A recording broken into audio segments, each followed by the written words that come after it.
Welcome back, viewers. We're going to run in here and see a group shoe created by Joe Bradley.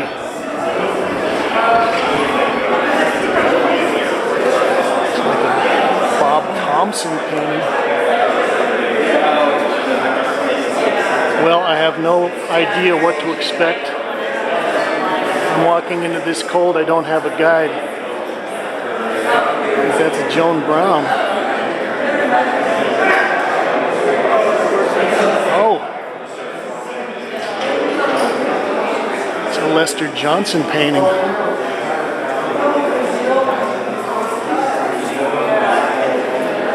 Okay, right off the bat, I'm seeing that Joe's getting into some of the 1950s figurative painters. There's Gavin. Well, we're here in the office, and I see they've got a nice Leon Golub piece.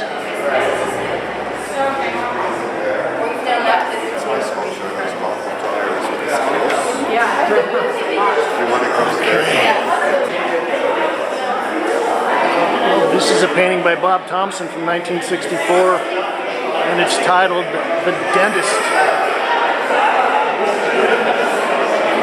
Well, I just did a report on Gandhi Brody, and a couple weeks before that we covered a Jan Mueller show, and this cat, Bob Thompson, was part of that group that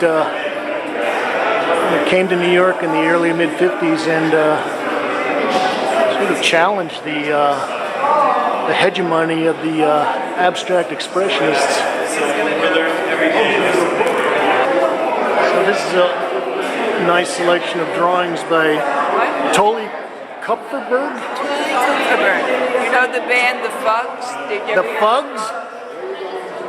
Are they the ones that sang Saran Wrap? Yes. Can you sing me a few lines of that? Saran Wrap? Saran Wrap. I don't know, I'm not the Fugs, it's him. He left the planet 2010. Oh, I'm sorry to hear about that. 6 years old. That's not too fucking young, right? In the 50s, he's a very early boy.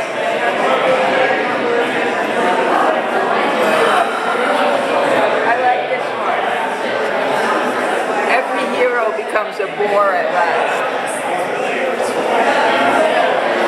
Okay. Thank you.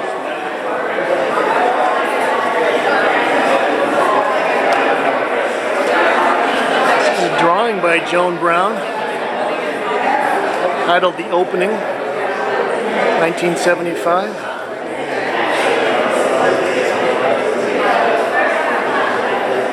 And Brown was a very interesting West Coast painter. This is New Year's Eve, 1973, and I've seen this piece reproduced.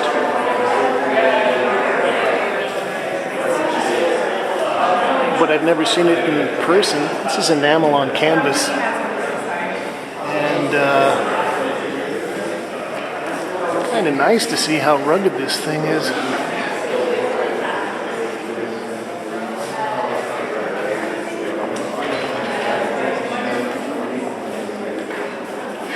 If I'm not mistaken, I think Joan Brown was killed while she was working on a project in India, maybe in the late 80s, early 90s.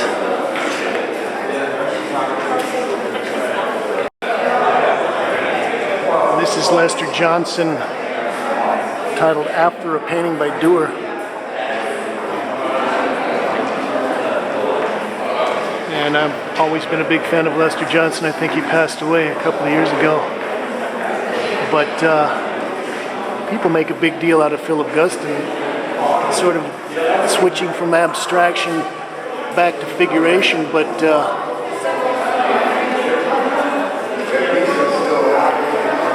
think Lester did that in the mid-50s and never got anywhere near the kind of recognition that Philip Guston got, although he did have his fans. I know that Carroll Rosenberg wrote about him quite a bit. I like this period.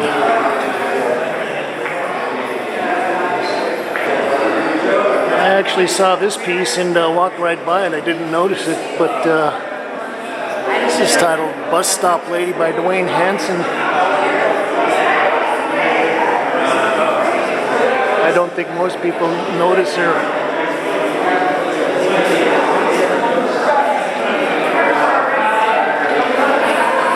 Polyvinyl, polychrome, oil, and mixed media with accessories.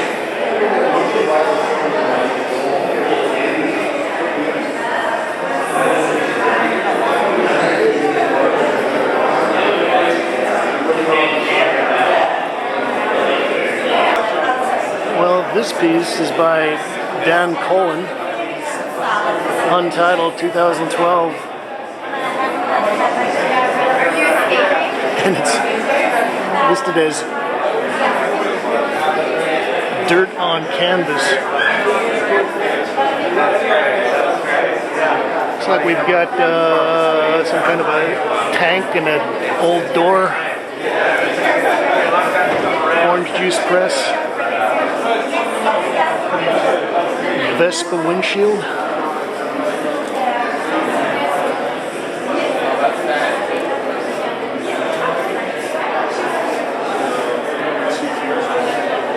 Mayerson, After Peanuts.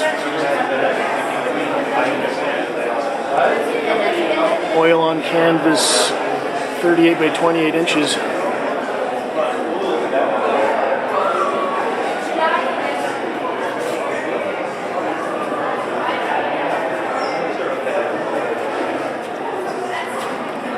Oh, I kind of like his paint handling.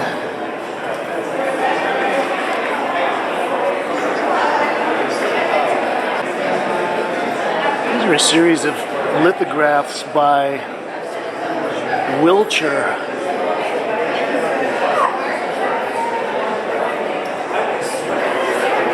And they are undated, unsigned, unnumbered.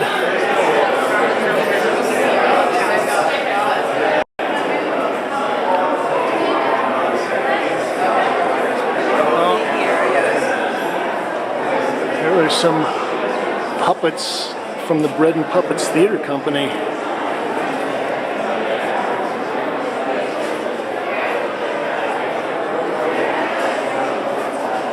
I sometimes bump into these guys when I'm up running around in Vermont.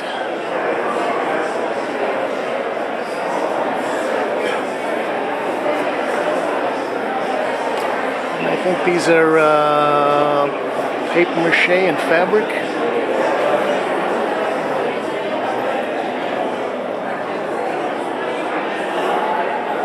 Look like they're about, I don't know, 12 feet tall.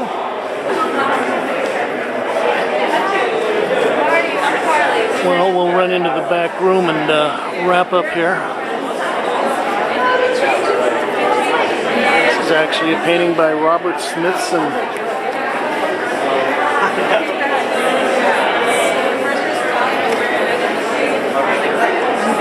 This is probably fairly rare. He's much better known as a sculptor and an earth artist.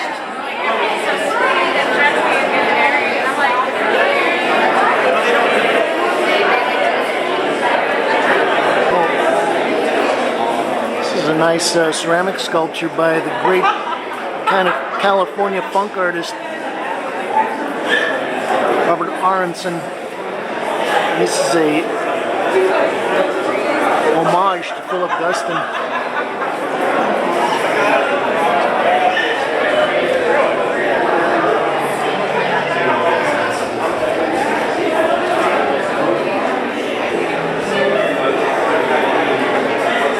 John McCracken titled UFO.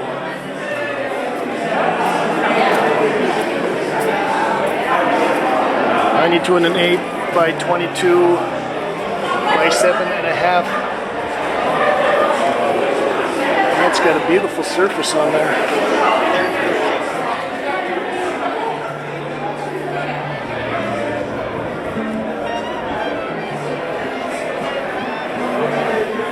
Carroll, Dunham. Uh-oh. What is she trying to do there? Tongue out.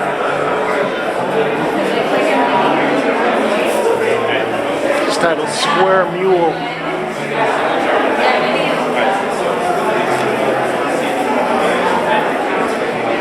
Canvas and mixed media. Looks like he's got some crumpled paper stuck on there.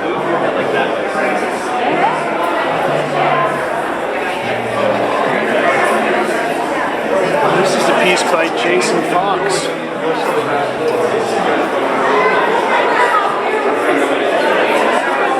It's titled The Ninth Fence.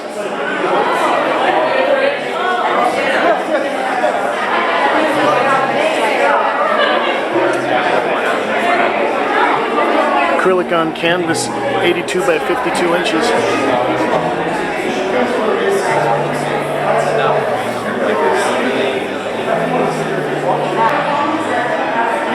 So this has been a run-through of the group Shoe, created by Joe Bradley here at Gavin Brown's Enterprise, 620 Greenwich Street,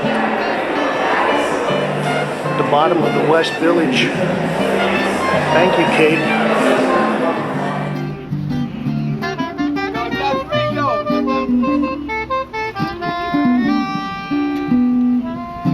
I'll be glad to everybody. Don't pictures of my pay.